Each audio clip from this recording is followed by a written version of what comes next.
代替基隆火车站的新车站伫起的时阵，就因为包厢的问题一直拢有争议。即马阁因为其中一个包厢倒塌，所以规个工程敢若完成8成。其他的厂商今仔日是去到立法院来申请，要讨一个公法。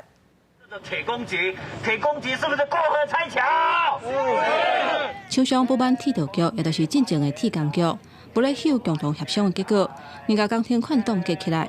互厂商是害惨，厂商去立法院外口抗议，代替基隆火车头新站的工程，因为双包厢之一是前幸福人寿的董事长郑文聪，移转投资的中丰英造，因为郑文聪的亚康案已经入监服刑，也让中丰英造嘛倒去，代替基隆火车头新站的工程，敢若完成8成。当长虹营造跳票之后倒闭，工程无以为继，会形成烂尾楼，说服我们厂商铁路改进工程局、长虹营造。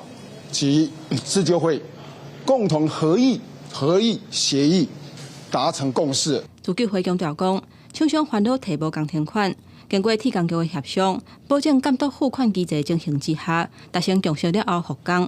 结果完工了后，铁工局煞是无爱付钱，厂商去法院加告，不过1审加2审拢败诉。我们续做完工的血汗的工程款，居然交给法院做实体裁判，拒绝给付。